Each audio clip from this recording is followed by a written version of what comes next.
the nation's favourite antiques experts. Let's get fancy. Behind the wheel of a classic car. I'm always in turbo. And a goal to scar Britain for antiques. Hot stuff. The aim to make the biggest profit at auction.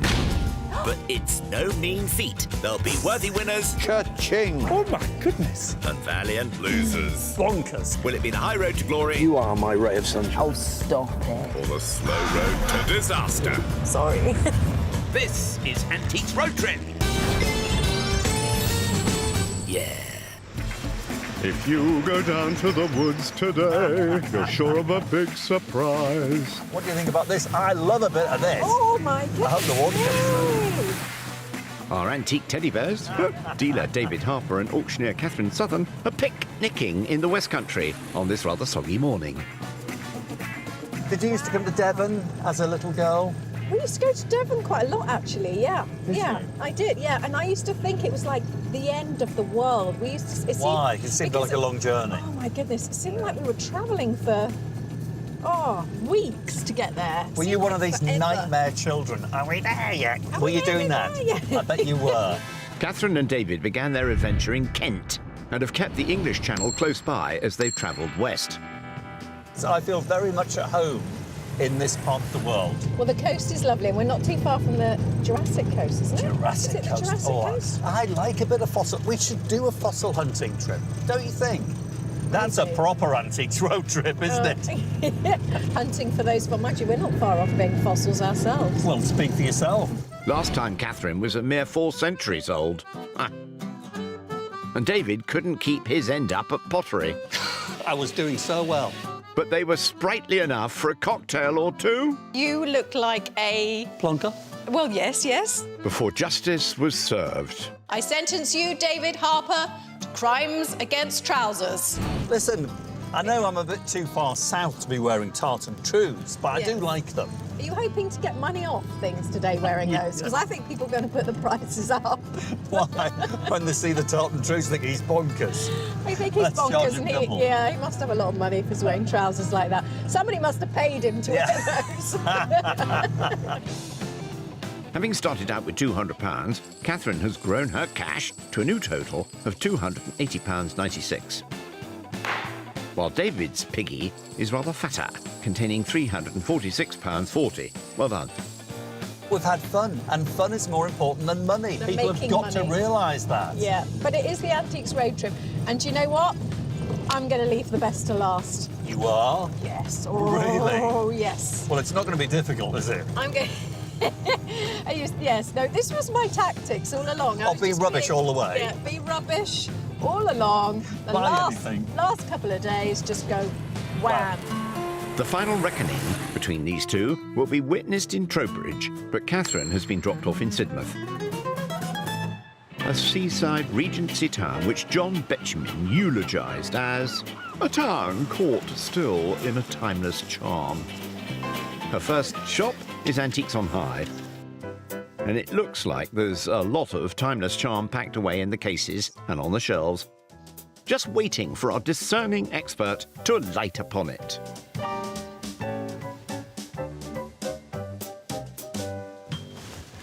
What's this guy? Generally speaking, these cast iron doorstops have been bad news for me on the Antiques Road Trip, but this is particularly appealing to me.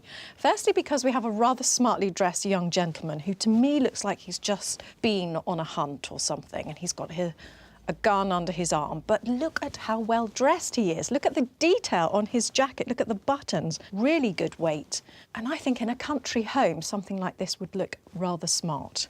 Definitely Edwardian, definitely around sort of 1910, I would say. And what's on this? It's got £90 on the ticket. Whatever it is, it's coming home with me because that's incredibly well detailed, beautifully cast, and I love it. David's going to be so jealous. Is he indeed? Now, talking of the garish trousered one, David is bound for Topsham on the River Exe. A historic port dating back to the Roman occupation, Topsham Quay Antique Centre is a post-war former flour storage building on the riverside. Hey, don't finish up in the drink, David. This huge store houses 65 dealers over 3 floors. so David will have to get a move on to cover the ground. Some things really put a smile on your face. OK, let's just get our thinking heads around this piece. It's West African, there's no doubt about it. It's handmade. It's a fetish doll. Doesn't look like a doll, but that's how we describe them. And it's a gift. It's the kind of thing that one would give as a wedding gift. It's just full of love and good luck. Handmade and inset with, what, hundreds, maybe 1,000 beads, all put in individually, using like a gritty, sandy grout to hold them in place. And these little plastic roundels are probably even games counters, just recycled. To be an antique, strictly speaking, something needs to be 100 years old. This is absolutely not 100 years old. It might be very lucky to be 50, more likely 20 or 30 years old. But it's just got the look. And the look in the world of antiques and interiors is more important than age. It's a statement piece priced at 35 quid. To me, it is absolutely no money. I love buying things that other people hate. Talk about touching the senses. This thing really brings all of your senses alive. 35 quid. I'm having him. It is rather good, isn't it? Back in Sidmouth, what's floating Catherine's boat? I'm actually drawn towards cabinet 7. Ooh, it's nice to buy something completely different that you've never bought before. That's interesting. A conductor's baton. It's quite nicely chased with this sort of floral decoration. And then it's got these interlaced initials. It would have to be a hardwood, like a rosewood or something like that, but this is black, so it's going to be, what have they put? Ah, there you go, they've put white metal. Now you see, if it's not hallmark silver, you've got to be very careful and put white metal and ebony, and they've put conductor's battle. Okay, they've not dated it, but I would say from the decoration, it looks sort of late Victorian going into Edwardian. Okay, what's on this? £99 seems quite a lot. Let's go and see if I can get Vince to change his tune. Boom, boom. Vince. Oh, hello, Catherine. I'm wondering How are if you? you're singing to my tune today. Oh, dear. Oh, you found the baton. I found the baton, but I've also found this handsome chap. Oh, yeah, that's nice, isn't it? Isn't it not? Oh, you don't sound very enthusiastic, Vince. I thought it was going to go through the glass, to be honest with you. It's quite heavy. It is incredibly heavy, but sign of quality there. So I did like him. Wasn't so keen on the price. £90. So I just wondered if something could be done on that. Yes, we can do something on that. And then also... the baton. The baton. It's got £99 on it, which I think might be a bit steep. So the two come to 200, dearest, damn it. Yeah, I suppose they do. 85 for the pair. Really? Yeah, go on. OK, are you happy with that? Yeah, I'm happy with that, yeah. 85 for the two? Yeah. Now that is generous, Vince. Surprised she hasn't bitten your hand off. Wonderful. All right, Catherine, Thank take you. care. Thanks Bye. a lot. Bye-bye. Happy days, eh, Catherine? Meanwhile, has Mr. Harper found something else for us to love? Oh, hello. What's that? Oh, my goodness me. Let me show you something. It's effectively a trident. Look at that. It's a iron, probably 19th century spear for catching eels. Look at the barbs.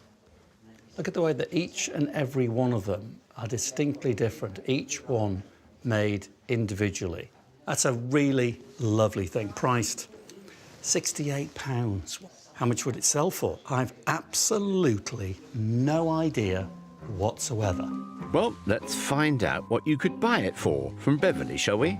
And what about the fetish doll? Beverly, feast your eyes on a magnificent piece of sculpture stroke art. What do you think? Not a lot. See, he's one of those things. I found someone who hates him. Fantastic. I love him. Not my style. Not your style? No, it's very not. He's £35. I'm going to have him. A bargain. Brilliant. Thank you very Right, much. jolly good. What else Now, have you got there? This one here, the eel spear. Yeah. Priced at 68. I don't know what it's worth. Is it worth a fiver or 100 quid? Who knows? What's the best on it? 55? Can we do 50? Can we do 50? Yeah, go on. We can do 50. Brilliant. Right OK. then. Well, that's the eel deal then, isn't it? Thank you. Happy hunting. Bye-bye. See you later.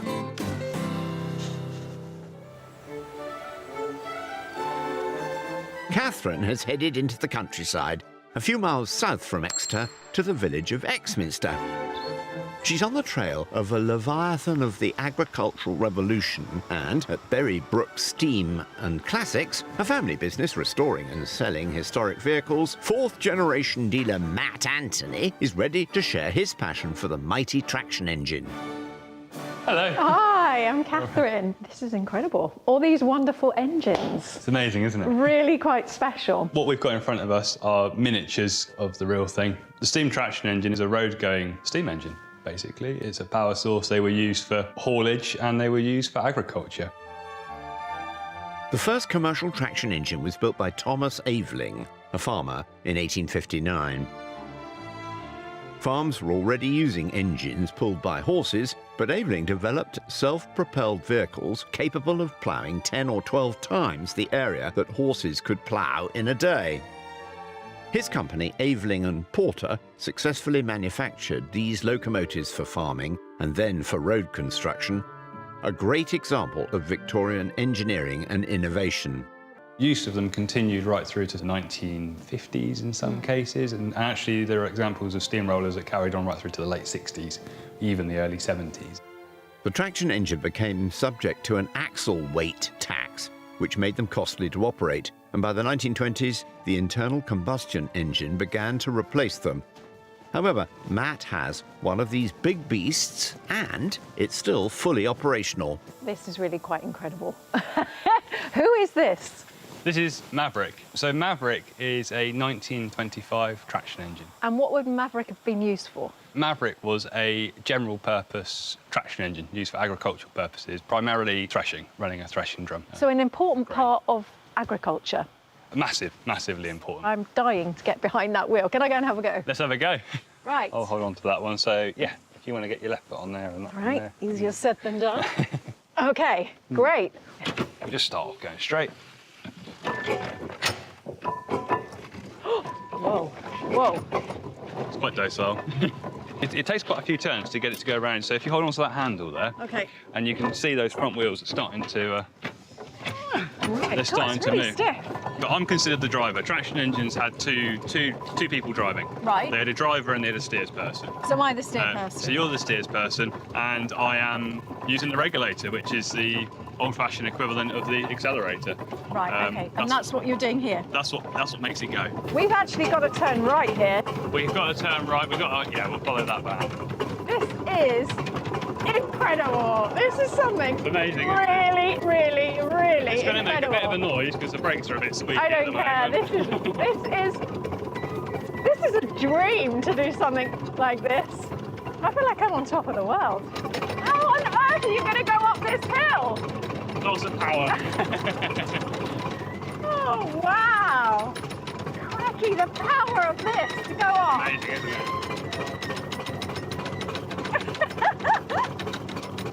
Traction engines were measured in nominal horsepower, which isn't actually comparable to any sort of diesel or petrol vehicles. Maverick is a 7 nominal horsepower traction engine, which is kind of a mid-powered traction engine. But what really set them aside was how much torque they could produce, how much they could pull. The direct gearing to the back wheels, the expansive steam power, it really made them powerful in a slightly different way to what we're used to today. Going up that hill is something that I will Amazing. never, ever, ever experience. And that was phenomenal. That was incredible. We fitted rubber tyres to help with the modern hard roads. So there was no tyres originally on this? Originally, no, it was running on metal. We call them metal straights. Oh, crikey. So they looked very similar to what they are. In fact, they're still underneath. They're still there. Yeah. We've not removed anything, but we've just added some rubber to help to help us now. I have to say, on the Antiques Road Trip, which I've been doing for a very long time, this is the best thing I have ever done. Great to see Britain's steam heritage still on the road. And well driven, Catherine and Nat.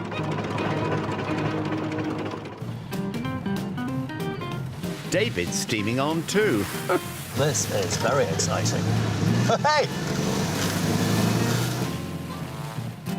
He's tootling southwest to Ashburton on the edge of Dartmoor.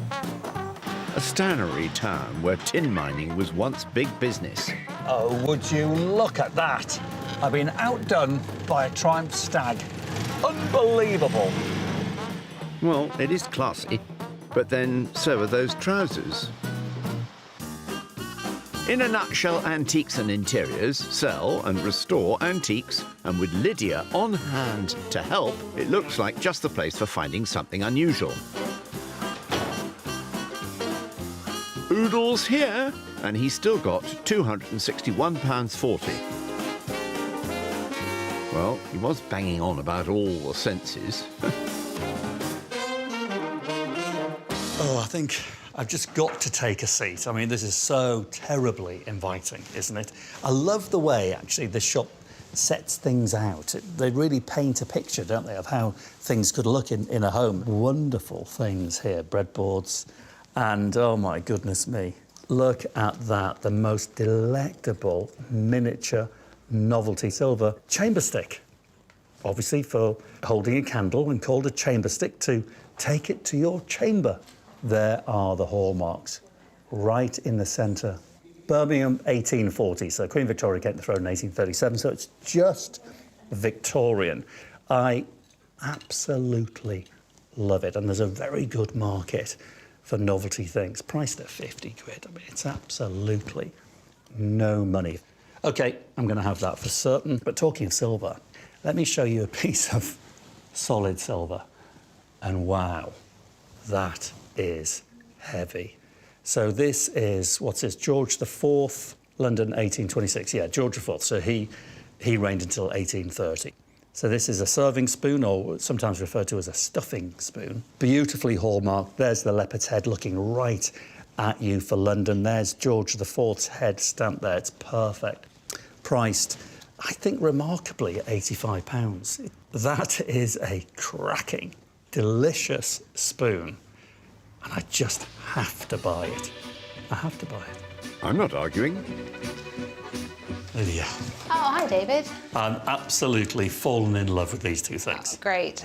Just fabulous, aren't they? Thank you. They're really lovely. It's a good choice. And well priced. I mean, look at that, 1826. You've obviously priced that 85 based on scrap, I'm assuming? Yes, near enough, yeah, but so much better than that. Such good quality. It is. It really is. Normally, I think I'd just have it, 85, but can we shave a little bit off? Yeah, of course. I'll do that one for 75. OK, done deal. OK, and what do you think about that? I mean, it just puts a smile on my face. So sweet. It's a lovely piece, yeah. OK, so priced at 50? We'll do that one at 45. You can even have the candle. Can I? Yeah. You're an angel. Thank you very much. I make that £120. Sterling work. Thanks a lot. Thank you. Best of luck. See you again. Bye. Bye. Back to the car, tartan breeks. Triumph Stag should be banned. Banned! And tartan trews on an Englishman while you're at it.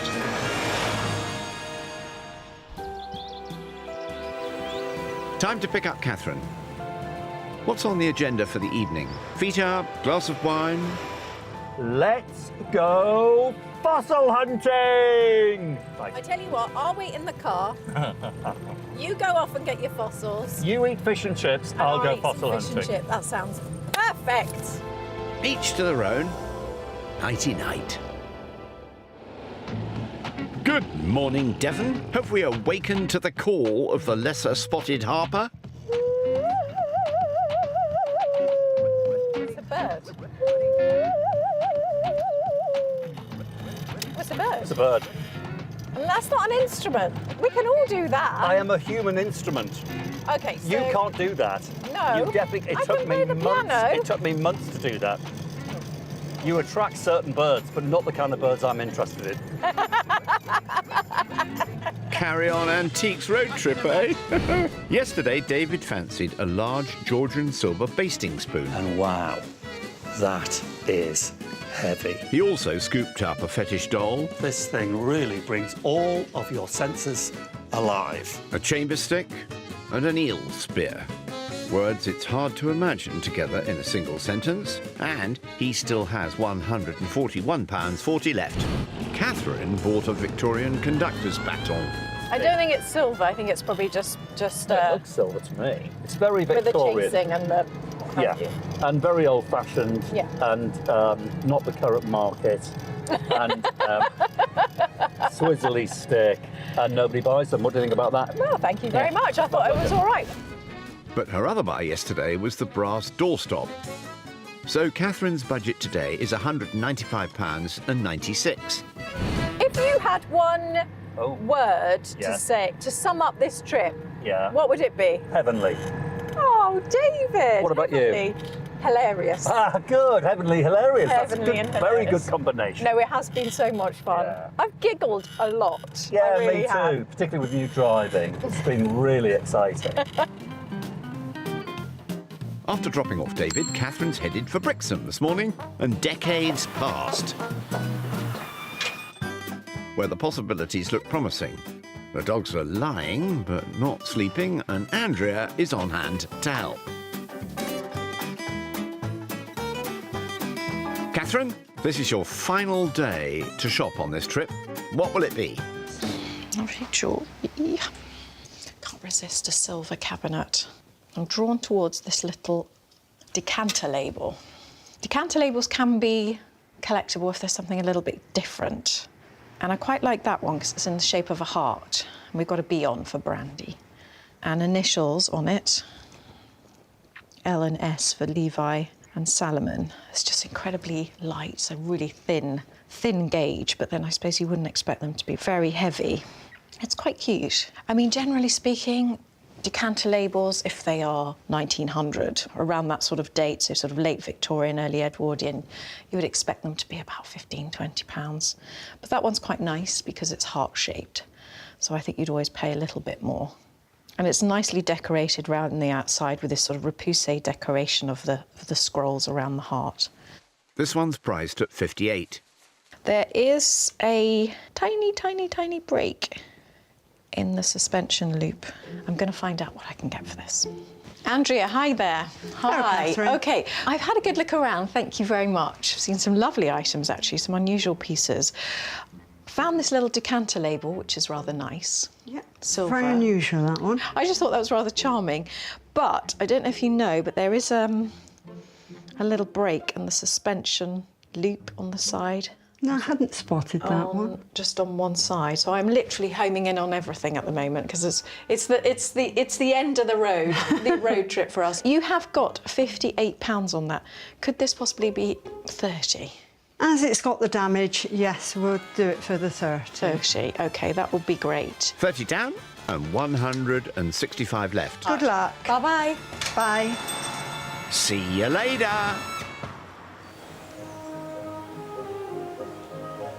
David's going west now to the point where Devon meets Cornwall across the wide mouth of the River Tamar. Where once the crossing could only be made by boat. The amazing skill of civil engineers in the 1850s and then the 1950s created these titanic twin bridges, joining Plymouth to Saltash and opening up the Southwest via rail and road. Isambard Kingdom Brunel, a giant of Victorian engineering, began designing the Albert Bridge in 1846. Bridge manager Mark Meredith is taking David out alongside for a closer look. When you're on the bridge, Mark, you really get a sense of the size and scale of this thing. I mean, it's remarkable, but I mean, what kind of feat was it to build that in its day? Oh, I think it was an amazing feat. And Brunel would have experienced and looked at these other crossings. For example, the high-level bridge in Newcastle and the Britannia Bridge in Menai Strait. Brunel would have been looking at the construction, you know, looking at the good lessons learned, and just as importantly, looking at where things went wrong to hopefully improve his solution. And did he improve it? I mean, is this a better bridge? It's a different type of bridge to those two bridges, but that was Brunel's genius in bringing together different structural types of bridges in one bridge. Right. And of course, the Admiralty, who are the largest and most important user of the River Tamar of the day, gave Brunel some quite difficult challenges in the design. So the first on that was to maintain a 100-foot minimum clearance, or 30.5 metres. That's for the tall ships. And secondly, the Admiralty only allowed for one pier in the river itself. So that influenced Brunel's design He tested many different shapes and sizes. Engineers of the day also, well, they were a little bit doubtful that the rock on either side of the river would be suitable to support suspension chains. So Brunel's final idea was to incorporate both a suspension bridge and an arch bridge in the same design. But to stop the towers from falling in on themselves because of the weight, he then built these arches. The tubular things? The tubular arches, yeah. So the design he came up with, both hybrid, being very successful, and it met the Admiralty's conditions. Fantastic. Work began on the wrought iron construction in 1854 on the Saltash side. By 1856, the central pier was in place and the complex web of girders progressed until the great spans were floated out on pontoons and finally hoisted into place. And he built it so beautifully. I mean, was the design designed to be so sculptural and pleasing on the eye? I think so. I think Brunel recognised the importance of showing the engineering and really sort of making the journey romantic. A real experience. A real experience, absolutely. I mean, it's almost space travel in the day. I think it was. Yeah. I think it was. It took 9 days to travel from Truro to London by Royal Mail stagecoach. And suddenly the railway, you could do it in 9 hours. It must have brought Cornwall really into the fold because it's always felt like it was separate. I think so. And of course, not only did it bring Cornwall and Devon products to London and the other big cities, it brought the ideas of London and the big cities to Cornwall. You don't think about that. Of course, it must have done. Yeah, it was a two-way process. And the London newspapers of the day could be read by someone in Cornwall or Truro on the same day. How terribly modern. The bridge was opened by its namesake, Prince Albert, in 1859. And what about Brunel himself? Was he here on the day of opening? Sadly, on the day of opening, Brunel was quite ill, so we believe he wasn't here. And it was some weeks later that they organised a carriage for him. Right. So he could come on a train, of course, which was important. OK. And he saw the open bridge from a carriage. But yes, his health started to deteriorate, and actually he died later that same year. So. Yes, and his name is there for all to see forevermore. Absolutely, 1859. Keep the memory alive. It's beautiful. And just as the Albert Bridge advanced rail travel, its twin bridge was a response to the age of motor transport. Opened in 1961, this first post-war suspension bridge, held up by 850 tons of cable, was designed to support 20,000 vehicles a day for a toll of 3 shillings a journey. Both these impressive structures are still doing their job and a testament to the engineering skill and craftsmanship that created them and linked these two counties. Catherine is still on the Devon side of these bridges as she makes her way to the last shop of the trip. What's on her mind? I think we bought some interesting things, but I don't think either of us have really pulled it out the bag. So now, right at the last minute, one of us has to buy that special something. It's going to be me. This is really squeaky. Poor car. What a week, eh? Hopefully, it will make it as far as Kingsbridge, which is our final destination. Kingsbridge Antique Centre is a fine 18th century building, big enough inside to house the wares of 20 dealers. There's 5 rooms full of stuff and no sign of David. Find that fabulous thing to splash your £165.96 on. I am drawn towards tiles, but I'm very much drawn to this. If you want to buy a tile, the tile that everybody wants, Morgan. William de Morgan. William de Morgan, of course, pal of William Morris. So we're talking sort of late part of the 19th century. Such a shame this has got a big chunk out of it. But looking on the back there, can you see that stamp? You've got there WDM. It's William de Morgan and the Merton Abbey. And then you've got a little picture of the Abbey there. How much is on that? £105. That's quite a lot, you may think, for a broken tile, but it is missing a big section. I'm thinking about that. That could be good. Don't dither for too long. The word on the street is that David is arriving. and his £141.40 is burning a hole in his pocket.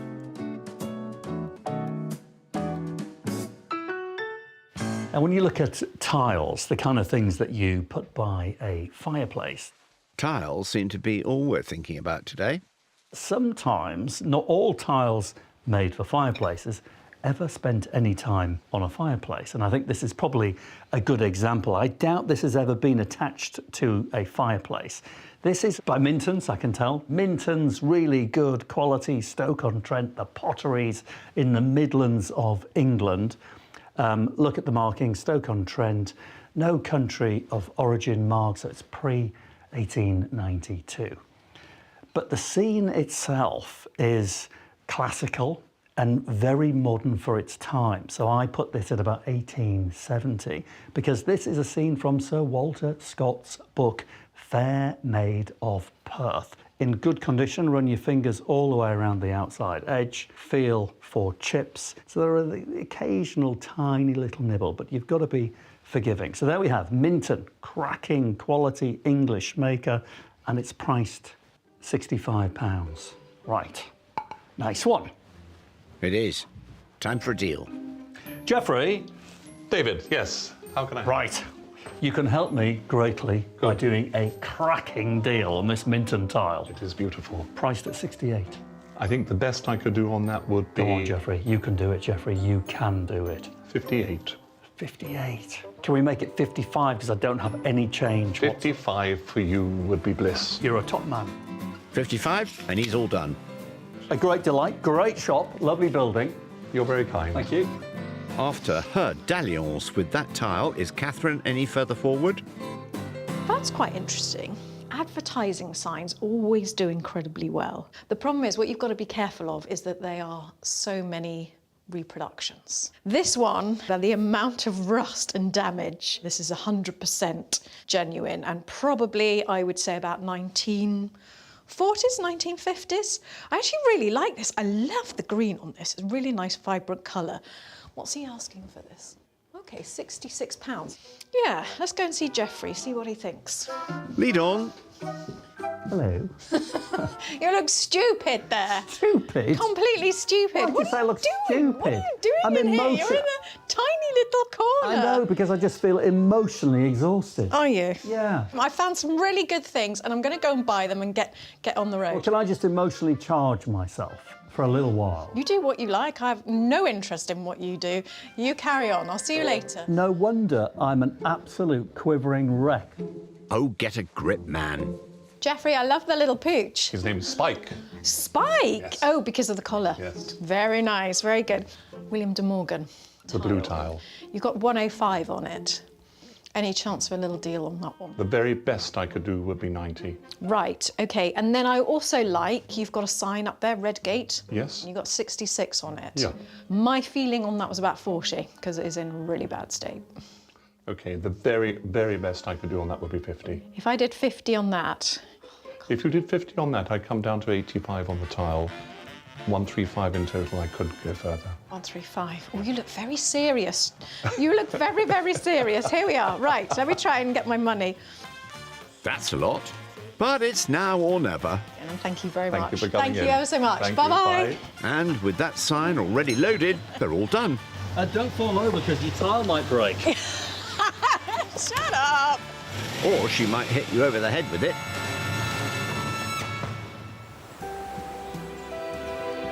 Now, all that remains on this trip is the last auction. Oh yes, and getting home today. Oh dear. Ready? Go. Go, go, go. This is where I got stuff. Teamwork. Hates hills. She hates hills. Hates hills. I'm sure this car's going to make it to the auction. Put your clutch in. Clutch in. Go. Yeah. Does that help? Yeah, we are definitely going to auction now. There is no turning back. This car is on its way. This car does not reverse. No. There is indeed no way back. See you soon. It's the day of reckoning, and Catherine and David are headed to Wiltshire, where, at the county town, proceedings will soon begin to establish a victor. Trowbridge is the appointed place, a historic town of 24 households at the time of the Doomsday Book. This residence was built 700 years later in what had become a thriving mill town, and the Georgian Grade 1 listed Parade House is our elegant location today. What a beautiful building. What a lovely facade. It is. Don't we look good walking in here? Who wouldn't? Catherine and David will be watching on their tablets as their purchases go under the hammer at Bourne End Auction Rooms in Buckinghamshire. This is an online-only auction with plenty of interesting-looking items going under the hammer of auctioneer Hugo Lemon. David bought 5 lots, which cost him a total of £260. What caught Hugo's eye? The Victorian silver chamber stick, beautifully decorated with the leaf on it. I think it's going to appeal to those people who like miniature silver. Catherine spent almost the same, £250 on her 5 lots. Hugo? William Morgan tile. Well, what can I say? It's a great name to it. Yes, it is damaged, which will affect the price hugely. But blue and white, people do like it, and therefore there will be collectors out there that will be looking for it. If you're all set back in Trowbridge, we're off. Right, should we see what happens? Shall we do it? Right. First, who will dance to the tune of Catherine's conductor's baton? It felt good as well. It was very heavy. I didn't think it would be as heavy as that, but anyway. Good hard wood. 50, I bid, thank you. 55, thank you, online, and 60. 60, I bid, thank you, and 5. Oh. At 60, I bid 5, I have 65. 65? 65? I'm selling. No, well done. Good That's all right. find. Very good find, that. And a very good start. It's there to be used, and who knows what band or orchestra it's going to be Exactly. conducted. Under the hammer next is David's fetish doll. £100 to start. £50 I bid, thank you, and 5 I'll take. And 5, and 60 I'll take. Get in there. Come on, baby. 60 I bid, thank you, and 5. 70 I bid, and 5. There are people out there with style. 80 I bid, thank you, and 5. Thank you. 90. David! Go on. This is amazing! 90 I bid, thank you, and 5. Did I? Come on. 95 then I'm selling at 95. Yes! David, come on! There you go. She certainly did bring good luck. That is amazing. Isn't that good? That is really, really good. Can Catherine's decanter label match that? What's really sad is people don't really use decanters, do they? No, they don't. And they don't really put decanter labels on them when they do have decanters. No, I think they drink straight out the bottle these days. Yeah. £30 for it. Straight in there at 30 I'm bid. Ring. 32 I'm bid, thank you. 35 now online. I'm selling then at 35. All done then at 35. A fiver's a fiver. Lightweight heart. Yeah, it was very lightweight. Yes. It needed something with a bit of substance. Next up is David's eel spear. I think you have to get pretty up and close and personal to the eel because it's a very short handle. Oh. It's missing its long broom handle. Oh, well, I didn't know that. Well, I can only see a bit of it. 30 then to start. 30 I'm bid, thank you. 32 now I'm bid. 32, 35. Go on. At £35. Oh, dear. All done at 35. They're horrible things. Why would anyone want to eat an eel? They didn't. It bombed. And more so, why would anyone want an implement to catch one? No, I know. Quite obviously, not very many No people. one. And how many people want a cast iron doorstop? We're about to find out. £40, 42, 45 on commission. 47 I'll take. At 45, 47 now. 50 now in the new place. Oh. Come on, keep going. Selling then at 50. That's all right. Easy for him to say. I really had faith in that, actually. Yeah. I thought I would do all right. Time now for David's silver chamber stick and snuffer. I like the idea that it's miniature and that it's silver. And you know that novelty things are I think always that's nice. desirable. Yeah. Straight in at 50 I'm bid, thank you. And 5 now I have. 55 and... Oh, They are right sure. then at No. £55 and selling then at 55. Are you all done? That's okay. That's all right. It's a small margin. And another tenner in his coffer. I'm satisfied with that. It's Catherine's big ticket item now, the William de Morgan tile. And what about the big, massive crack in the corner? OK, so it's knackered, completely knackered. 50 I'm bid, thank you, and 5. 55 and 60 and 5 and 70. Oh. Selling at 70, all done. If if you couldn't afford one in perfect condition, Exactly. that is the one to buy. It was a gamble in that condition, I tell you. You really don't care, do you? You do not care at all. I do. He'll care if it happens to his tile now, the Minton one. Can I show you a tile in good order? 40 I bid, thank you. Oh. 2, 45, 47 and 50. 55 now I have, and 60 I'll take. All done at 55. No big deal. No money either. Admittedly, yours was the nicer tile. There's no Thank doubt you very about much. it. Do you want to say it again louder, David? You bought the better tile. Yes. Last chance for Catherine to catch him up now with the tin advertising sign. Wouldn't that be wonderful in your kitchen Yeah. or cafe? And I just think it's such a yes. strong image. Yeah. 40 I bid, thank you, and 2. 42, 45, 45, 47, 47 and 50. 60 I bid, thank you, and 5. 65, thank you, and 17. Selling at 65. Goodness me, I would have bought that in a heartbeat. Bit rusty for me, but a nice thing. It was a little sprinkling of a profit. Yes. Time for that final lot under the hammer on this trip. David's George IV silver basting spoon. It's like a sculptural thing. It is a thing of beauty. Dump me at £200. Oh. 200 I bid, thank you. 220 I'll take. David! 220, 240 on commission. Get in there. 260 I bid, thank you. 260. Okay, this is incredible. You're all done. Selling then at 260. What did you pay? I can't even remember what you paid. 75. Yes, it's a whacking great profit for a glorious piece. That's fantastic. Brilliant. Absolutely delighted. I bet you are. Right, let's get the tallies. Catherine had ups and downs, but ends the trip after auction costs with a very respectable £264.66. David fairly pulled it out of the hat at the last, though, and steps up to take a bow with a final total after sale room fees of £496.40. Bravo! After you, madam. Oh, thank you. Losers first. Oh, listen. I've loved it, It's even been though you have won and know. at the end completely slaughtered me, haven't you? Haven't. You've You won. said that last time I beat you. Oh, all right. Do you want to rub it in? Rub it in. Why don't you? Bring on the next one, I say.